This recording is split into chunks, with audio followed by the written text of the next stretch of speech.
Hey, welcome to episode 1, the first ever one I'm pumped. the Taking L's podcast. We just want to welcome you. Thank you for taking time out of your week. Again, if you're watching us on YouTube, welcome to our setup that is like the poor man's shop, also known AKA as Braylon's basement. Yep, AKA where my in-laws sleep when they come and visit us. So no idea what happens in this bedroom. Don't want to know. Don't want to know.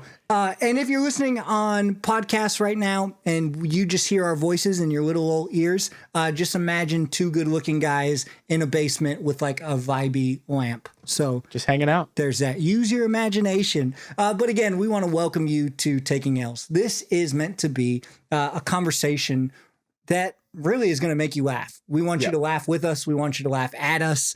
And also, we really just want you to walk away with a couple things. Number one, we want you to just be inspired about living life to the fullest. And also, we want you to understand that there's potential of awesome leadership inside of you. No matter if you are in a role in life right now where you are a designated leader, or if you're not, there's still a awesome leader inside of you. Yeah, we've been having conversations like this for years. And I think the cool thing is how much it's just benefited both of us, just to be so vulnerable, to be so real, just to talk about what's actually happening in life. And even the goal of this podcast, this show, whatever we want to call it, is not to come across like we're trying to tell everybody what to do or how to live their life, but even just inviting everybody in on some of the things that we've gone through, some of the things we're going through, and just talk about, like, you know what?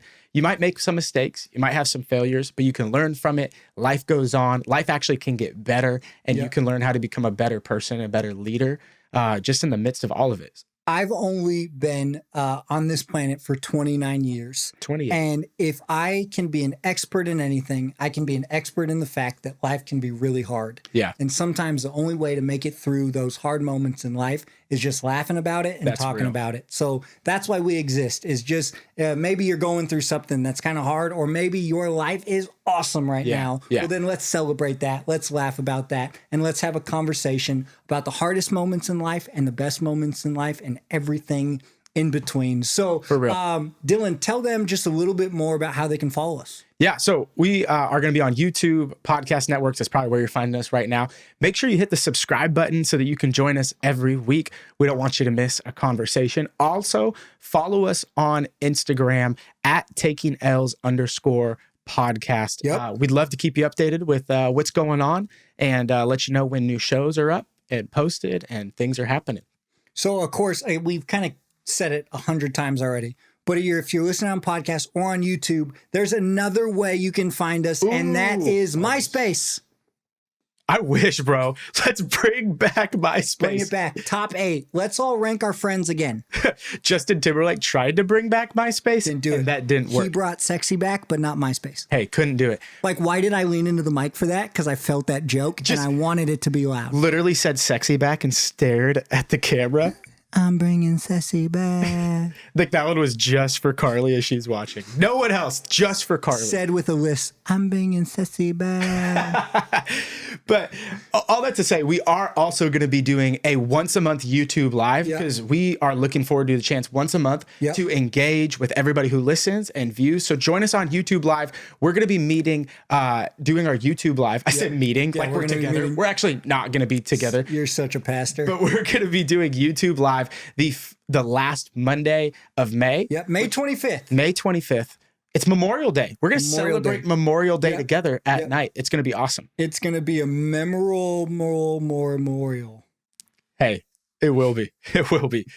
So we're going to get this episode started. This episode, number 1 of Taking L's, a monumental episode. This is titled Dinnertime, and we start off every single episode of Taking L's with a fun segment. In today's segment, we are doing a draft, okay?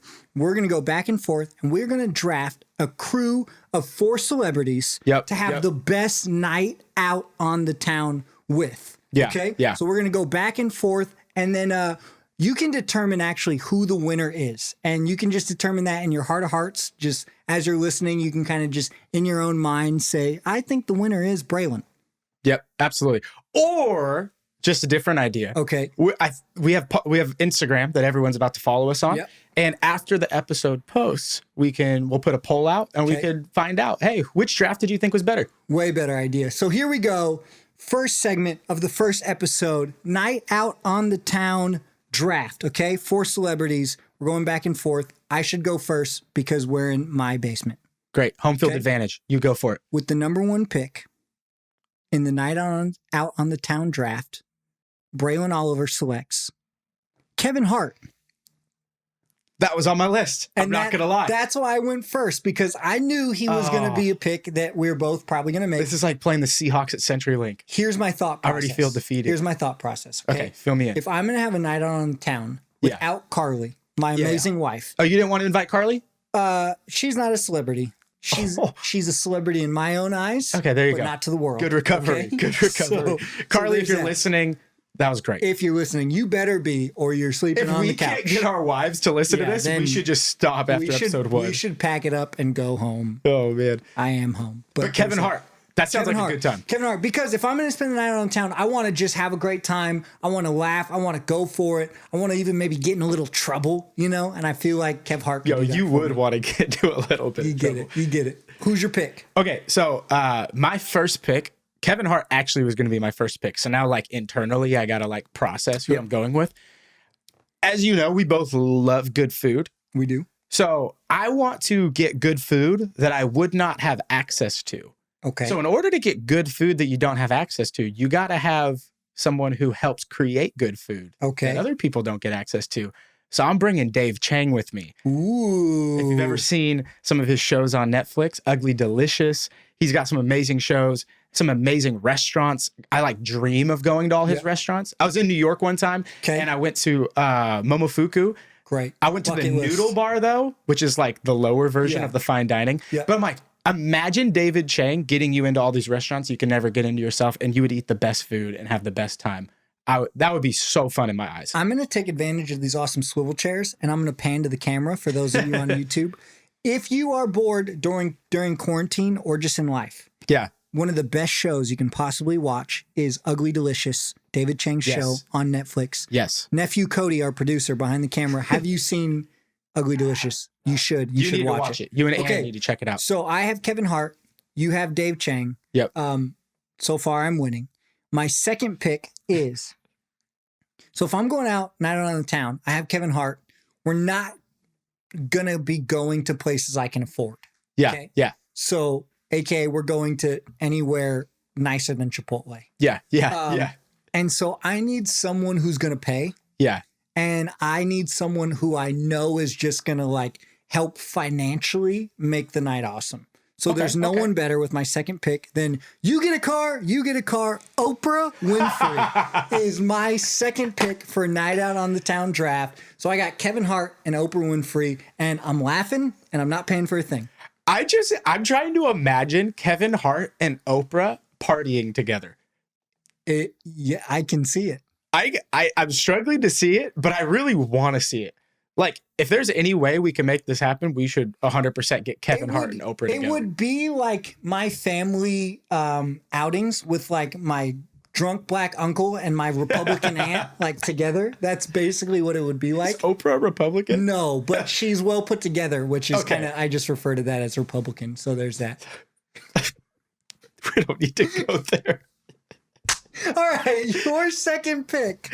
Okay, so I'm trying to have a good time, and I don't know why. There's always just been this one person. We're 9 minutes into the podcast, our very first podcast, and you said we don't need to go there. I thought we would have at least made it to episode 2 before you drew a line on me. Hey, it is what it is. When it comes to having a good time on a night out, there's always been one person. I don't know why this person just seems like they would be a blast to hang out with. And every time I tell my wife I want to hang out with this person, she goes, you're just, that's dumb, which I get that a lot. And that is the one and only, the Rob Gronkowski. I just feel like going out with the Gronk on a night out would be such a good time. Like you'd probably be at this fine dining restaurant with David Chang, and all of a sudden Gronk just doesn't have his shirt on, and you're like, "What are you?" Or he orders doing? French fries. Yeah, like I just think it would be the funniest thing ever. And I've always wanted to know, like we're big sports fans. Yep. What is it like actually being on the inside of the Patriots locker room? Like think about all the stories you would get from Gronk about Bill Belichick. Yeah. Do you think he'd actually tell you? 100%. Because you're not like best friends with him. You're just spending a night out. If the night out goes long enough, then you're going to get stories. Yeah, that's You know true. what I mean? Every time I look at Gronk, I just start to smell like Bud Light. There actually might be a way. Yeah. Have you ever seen, this is such a tangent, Okay. but there was like a bill that was once posted for the Miami Heat when they won the NBA Finals. Yes. And it was like Don Julio 1942, Yeah. 20 bottles. Yeah. Like Dom Perignon, Yeah. 30 bottles. And then all of a sudden, It sounds like the other night when we were hanging out too. oh, yeah. Wish we could afford that, whatever. Does Chipotle sell Don Julio? I don't think so. But then all of a sudden, it's like 20 Bud Lights, only to find out it was like Chris the Birdman. Like they're all partying with Don Julio 1942, and he's just drinking 20 Bud Lights. He just got his own personal party bucket of Bud Light. Like multiple times. Oh, man. What a tangent. We're not even halfway through our draft. What a tangent. We've already talked about Gronk and Republicans, so there's that. Oh, okay, my third pick. I have Kevin Hart, Oprah Winfrey, Night Out on the Town. I'm taking... You're going to like this one. Okay? Okay.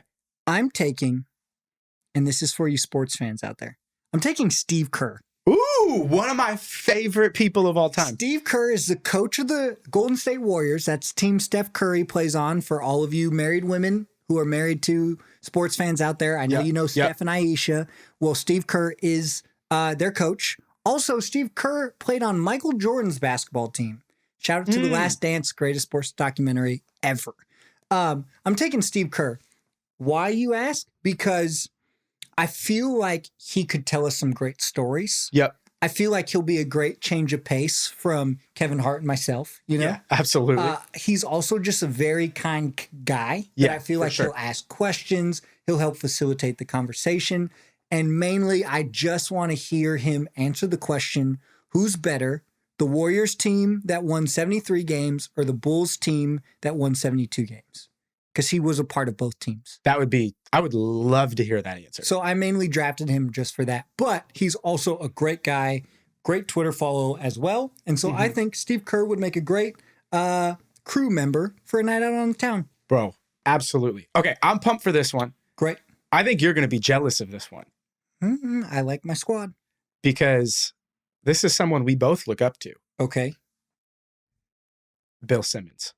Wow. I think getting You're going to have to explain to about 95% of our listeners, aka five of you, who Bill Simmons is. Okay, Bill Simmons, he owns a content network. Actually, technically Spotify owns it now, but runs a content network, has like one of the most popular sports. Shout out to Spotify, one of our sponsors.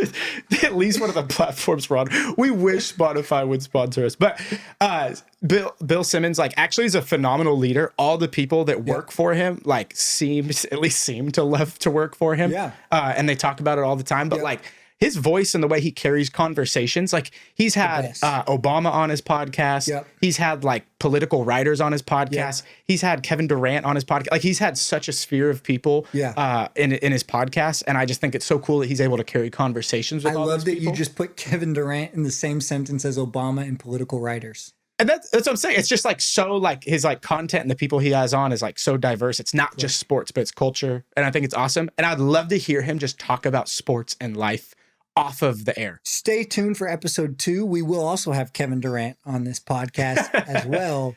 Psych. Maybe episode 2 of season 10. Yeah. Like just like 10 years down the road. What way down the road. All right. My last pick. I have Kevin Hart. I have Oprah. I have Steve Kerr. My last pick. Again, if I'm having a night out on the town, we are just going to go for it. Yep. And again, I love to laugh. And also, I love diversity. Aziz Ansari. Yes. That's my 4th. So I have Kevin Hart. Okay. We're going to be just laughing our little booties off. Yep. Also, we might get in a little trouble. I have Oprah. She's just mainly there to pick up the bill, to be honest. And because female representation is important, which your night out in the town doesn't have yet. And then I have Steve Kerr, mainly there just to tell some Michael Jordan stories. And then Aziz Ansari, because he's going to make me laugh, and that's what I like to do. So that's my squad. Who's your fourth pick? That's awesome. Okay, I had to bring this pick off of the bench, off of my reserves, because you stole Kevin Hart from me. Home field advantage. That's okay. You get it. But I was pumped. I was kind of torn between a few people on this one. I'm kind of going with like an OG in the comedian world, the comedy world. No, I'm not bringing Bill Crosby out with me because we all know how that could go. Yikes. But you would end up in prison. I would bring my fourth man on the squad. This could either be a great idea or a greater idea. Yeah. And I'm bringing Dave Chappelle with me. Wow. I think it would be a good time. Like that guy. So who's your four? Name all your four. My four would be Bill Simmons. Okay. David Chang. Yep. Gronk. And Dave Chappelle. Okay. What a squad. I'm for sure going to win the popular vote because I think most viewers won't know a minimum of 2 out of your 4. Google them. So I have to say, before you vote, do your research. Like it's like when you do like your homework assignments, you got to make sure you like do your research. So just check out Bill's pod, whatever. Listen to Dave Chappelle on Netflix if you're over 18 and just if check it out. If you're over 18 and you have a heart of stone. Yeah. So that is our night out on the town. If we had to go just live it up, let's say if we had to go to dinner with 4 celebrities, that's who we drafted. And it's like we're saying, every single episode, we're going to start off with a fun segment like that, mainly kind of just talk and prepare for our main conversation. And our next segment is the L of the week. So as you know, this is a Taking L's podcast. And so L of the week, if you're familiar with hoop terms, street ball, basketball terms, they would say you just took an L. So like if you lost, like if we're playing pickup basketball and your team lost, there's a saying called you took an L. For all of you that didn't know that, Yeah. For all of you white people, Google me. Google me. For those of you listening on podcasts and have never met me, I have a African-American skin tone to me. Skin tone, I am African-American. But not taking L's. L of the week, right, is a moment that we can kind of just laugh at ourselves that happened recently where either you or I lost. Yep. Okay.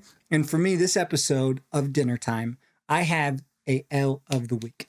So recently, put my pen down. Recently, one of my favorite holidays, Easter, just happened. Yeah. Love Easter. Big deal. As you know, COVID-19 has swept our world. And so Easter looked a little different this year. Yeah. And Easter is a special holiday to my wife and I. Carly and I, my wife, we've been married for 5 years. It'll be 5 years in September. And so we love Easter. And so we thought this Easter, we're still going to go for it. We're going to make a nice dinner. I love to cook. I think I'm one of those famous chefs that you talk about. You are a really good cook. I'm not. I've overrated myself. Okay. I was going to give you the credit, but if you want to take it away. Thank you. I love to do it though. So I think I'm good at it. Cody, have you had Braylon's cooking? It's good, right? Okay. Thank you. Yeah, that's right. Nephew Cody. Nephew Cody behind the camera. Pew, pew. So it's Easter, right? We want it to feel normal during quarantine. Yeah. So we take a shower, which during quarantine is a really big deal, as we all know. Yeah. We get ready. We get dressed like it's Easter. I got a dope pastel shirt on. Yeah. Navy blue slacks. I'm killing the game. My wife looks beautiful. My son, Ocean Wild. I have a 6-month-old son. His name's Ocean Wild. He's so sweet. I love him. If that isn't the sign that you have millennial parents, I don't know what is. That's so real. Also, my wife and I, Dylan, would you agree with this? We are low-key modern-day hippies. I mean, yeah, actually, maybe I would agree with that. Yes. I never thought of you guys like that before, but when you kind of say it like that, but in like a good way, like not you're not like rolling around on the grass at Grasslawn Park down the road, like smoking J's, like just instead of going to work. I'm not. Who says smoking? I'm not smoking J's, and I'm not wearing J's. But my wife and I, we are. How about that for a transition? Ignore what you said. My wife and I we're low key modern day hippies. That's why our son's name's Ocean Wild. So on Easter we get all dressed up, and so I make this awesome Easter meal. And usually we have lamb on Easter, but Trader Joe's was out of lamb. Do we care? No. Trader Joe's was out of lamb. And we also eat lamb all the time. So we got steaks, right? Mm-hmm. And I like to cook the steaks, do it on the cast iron, really hot, some herb butter, and then throw it in the oven. Yep. That's I the way was to doing go. something a little different. And the oven, the oven said, the recipe said to cook it in the oven for 5 minutes at 450. Okay. I like to look at a ton of different recipes and then kind of just take my favorite parts of them and just put them together. Love that. One of the recipes I looked at for the ribeye steak said 350 degrees for 12 minutes. I didn't like that. Well, I wanted to do the 450 degrees at 5 minutes, but I confused myself with the temperatures and the times. So I seared the ribeye steaks. I put them in the oven on a rack, but I put them in for 5 minutes at 350 degrees. So I pull them out. They look beautiful. Such a science. Right. We made this watermelon cucumber feta cheese mint salad. It's delicious. I made a green bean casserole. I made some other stuff that was also good. Put it on a plate. We get our steak. We do a family Zoom call. We sit down. We go to cut into our steak. And it was it wasn't red. It was purple. It was raw. It was completely raw on the inside. And I was so upset. I'm also on a Zoom call with my family. So you just outed yourself in front of your whole family. Oh, no. My dad was on the call. My dad's also a great cook. Great cook. I can never acknowledge the fact that I mess up cooking a awesome steak in front of my dad on a Zoom call. So guess what I do? I just cut that sucker up. No. Go for it. Oh.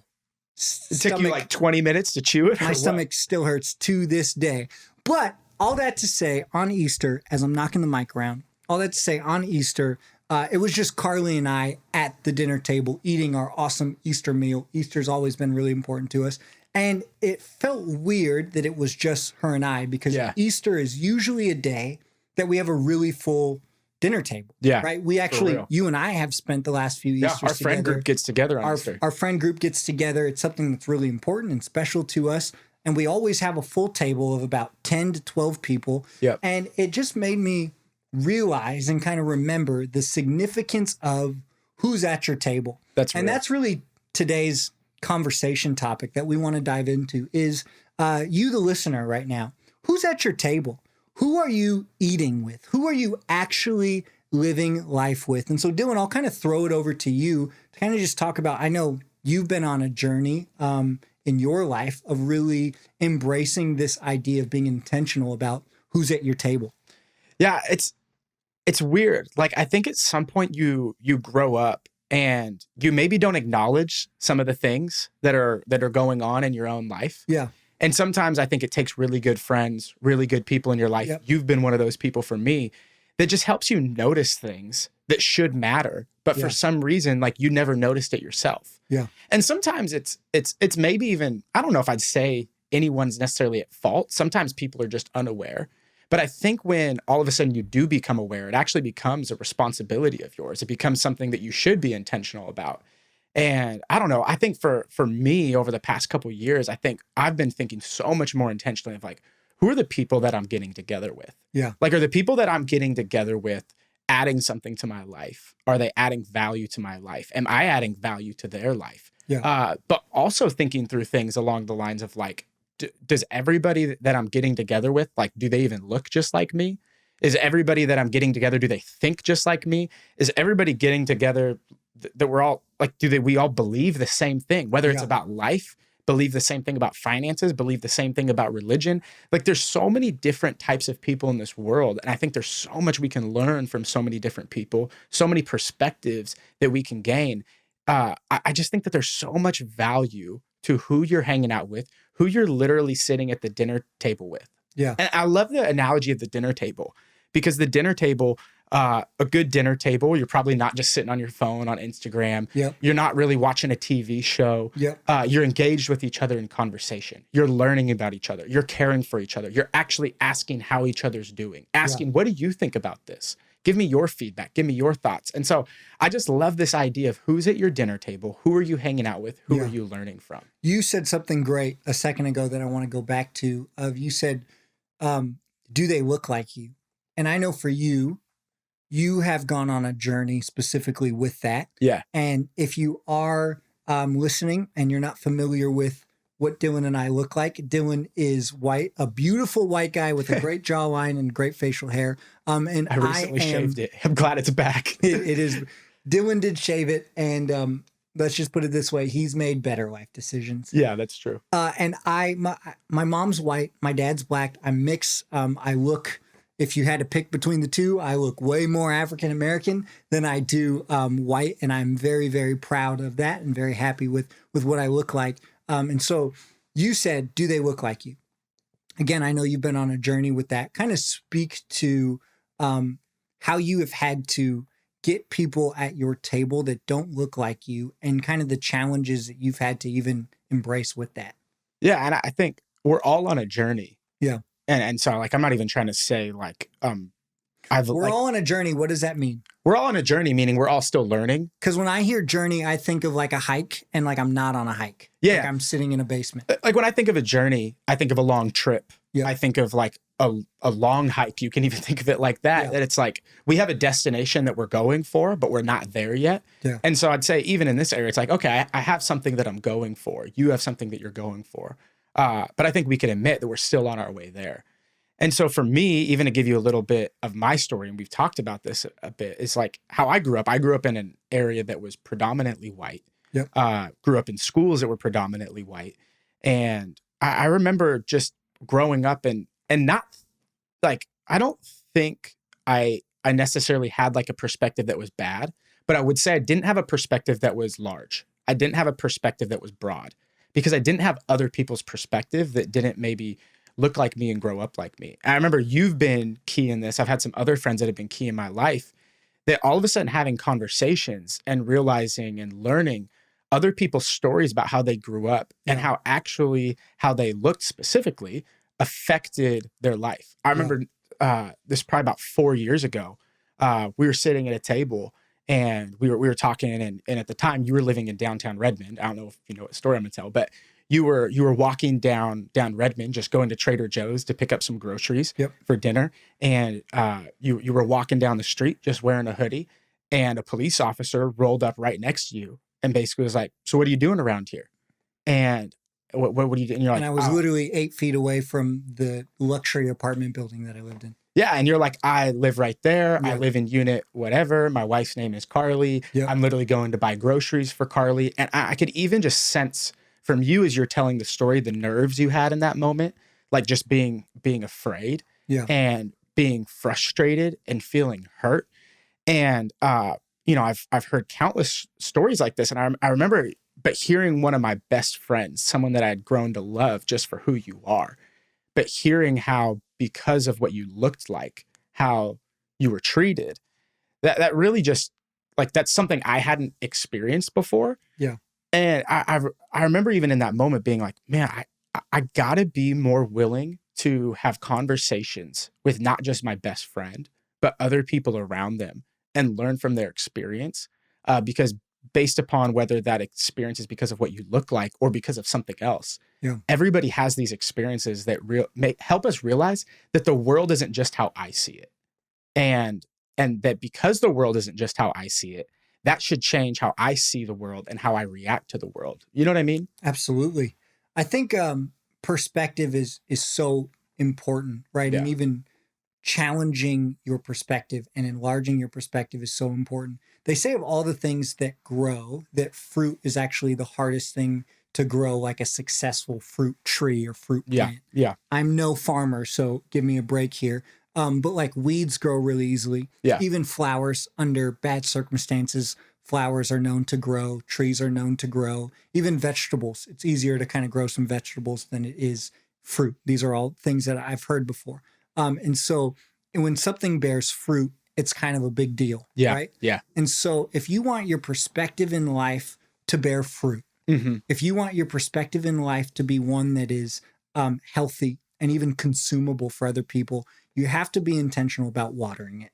Yeah. Right? Perspective will only grow if it's stretched. And I think we have to be so intentional about putting ourselves in places, aka getting getting other people at our dinner table that are going to enlarge our perspective, that are going to, like for me, something right now, to be very honest, is I'm having to be very careful about my political views. I am having a really hard time with one side of the political party that if you listen to the earlier segment we just did, you could probably guess. I'm having a really hard time with one side. And so I'm challenging myself right now to have people that I trust and even people that I don't trust. See, when we want to enlarge our perspective or when we want to even just get more information, we tend to go to people who we trust to give it to us in a kind, safe way. So for me, I'm being intentional about going to people that I don't even trust or that I don't have a relationship with to enlarge my perspective if I want it to be enlarged or not. Again, I have a 6-month-old son, and I'm learning so much about growth from him right now. I bet. And how so much of growth is situational. Yeah, wow. That he will accidentally do things with his hands, and that's how he learns. The other day, my wife Carly was doing something with him in the morning, and she was just being goofy, and she kept sticking her tongue out at him. And later that day, we were doing something with him, and we just caught eyes, and we noticed he was sticking his tongue out. And he's never done that before, but it was just something that he saw, so then he learned how to do that. Even stuff that he does with his hands. It's like, it's so much of, we have to be intentional about putting him in situations where he can learn new things. Yeah. And as grown adults, when we are in charge of our calendars, those situations aren't going to just happen. We need to be intentional about making them happen. And if I could add something too, like even as I brought up this story that had happened to you. Yeah. It's not like me and you hung out and night one, you're like, hey man, can I tell you about something really hard that happened to me this week? Totally. Like that probably happened into probably 2-3 years of us becoming like best friends and like hanging out and doing a lot of life together. Yeah. A lot of trust was built. A lot of relationship was built. And so like even the goal of this is like, hey, let's not just get people to a dinner table with us that maybe we don't think the same way they think or believe what they believe, or maybe we look different. And like, let's just get them to the table for the sake of getting them to the table and be like, hey, how do you feel about this? Yeah. How do you like, and all of a sudden just start diving into deep stuff. Like, let's just actually just get people to the table that maybe we know that they think differently than we do. Or maybe we don't. Can I say this? Yeah. And don't lose your thought because I want you to keep going. If you watch a modern day sitcoms on CBS, ABC, NBC, they have check boxes characters, right? They have they'll have your Middle Eastern character, right? They just have these boxes. There's a strong female lead, all of these. People know if you start to be, I don't want to call it fake intentional, but if you want to just have check box kind of friends of like, I want to make sure I have some friends of other colors, or I want to have friends that don't all just look like me or think like me. Yeah. If the intention is kind of just for you to check a box and feel good at the end of the day, that's actually going to end up just hurting the checkbox character, if you will. Totally. And actually doing the opposite for you as a person also. Yeah. It's like, it's so easy to, I mean, I think enough of us have been in the world and experienced networking before. Yeah. It's easy to treat relationships like networking. Totally. And you forget that like relationships are built upon trust and built upon care and built upon just laughing together and asking how you're doing. And really a lot of that trust and a lot of that care, it comes over time.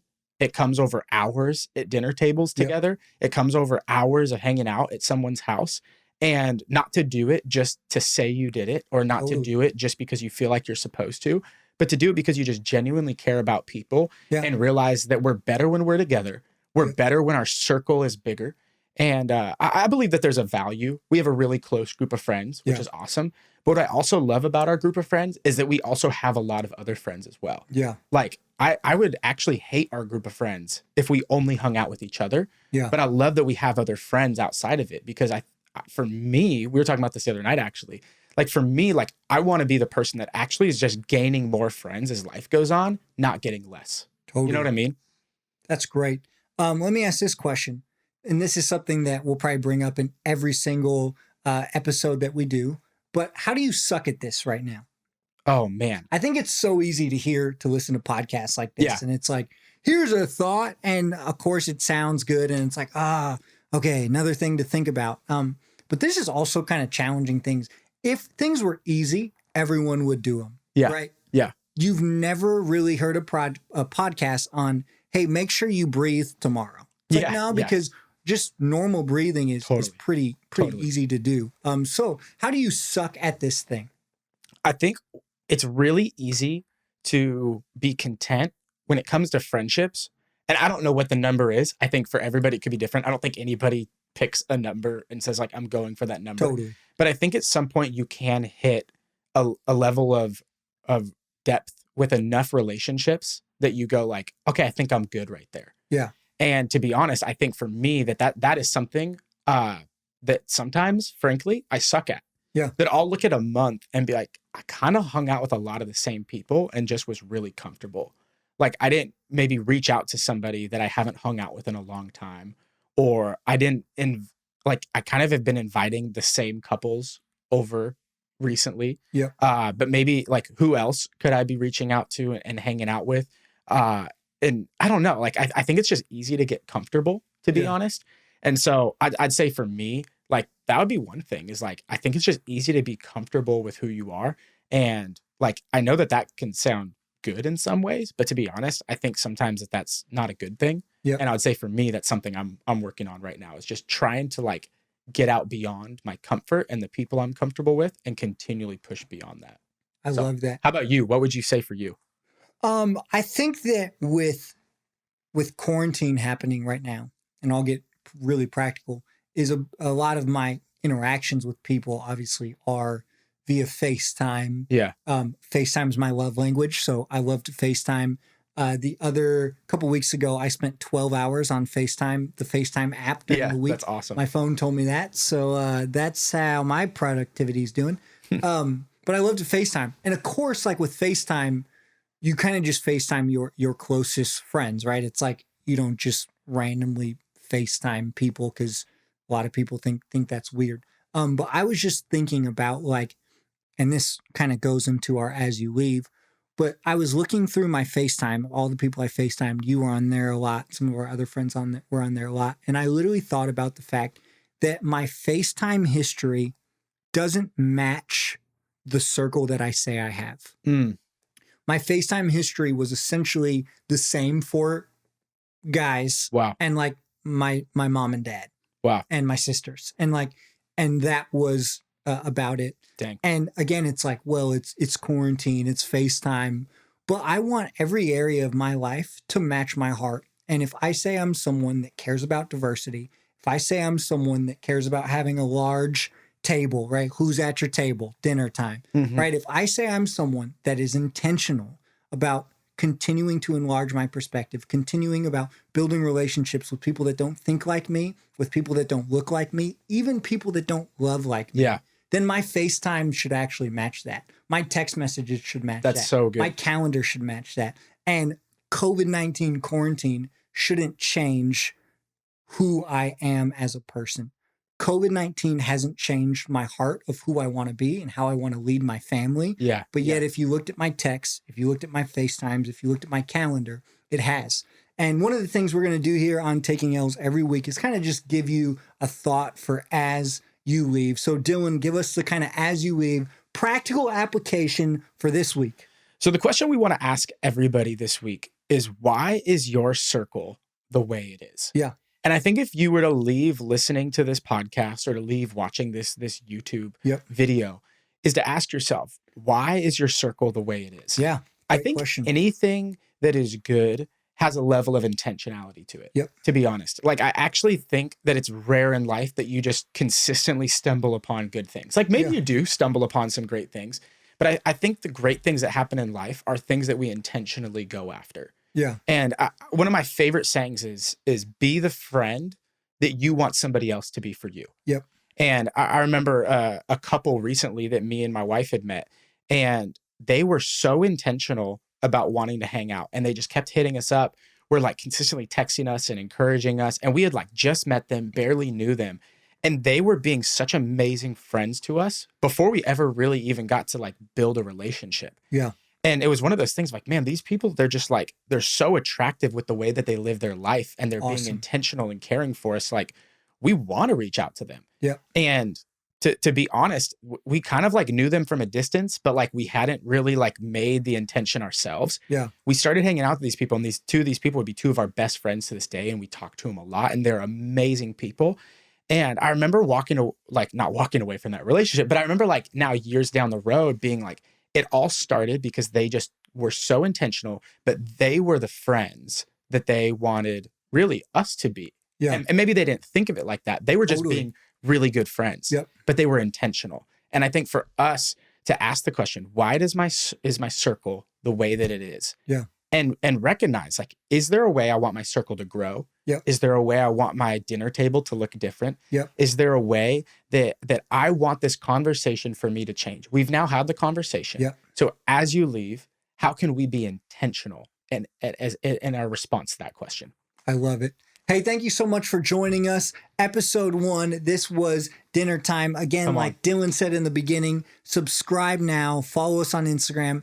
I'll be honest, it feels so corny saying all those things, like follow us on Instagram, subscribe. I hate it, but it's kind of the name of the game of this world. So if you wouldn't mind, click the subscribe button. And hopefully something that we said today, it stuck with you. Hopefully this inspired you. Hopefully this even enlarged a little bit of your perspective and kind of made you think. And maybe you're even a part of a family or a friend group where this idea of including people that don't look like you, that don't love like you, that don't think like you, that don't act like you. Maybe this is even a foreign idea, or this is just something that it's like, if we're honest, we're not really good at it. Maybe this is a great way for you to even step up in your everyday leadership and kind of help even pass this conversation on. Not even this podcast. You yourself have the conversation. Absolutely. Hey, how are we enlarging our perspective? How are we watering our perspective? Growth only happens if it's intentional, and growth only happens by putting yourselves in situations where you are going to grow. So, hey, we love you. Love you a ton. See you next week. Come on. See you next time.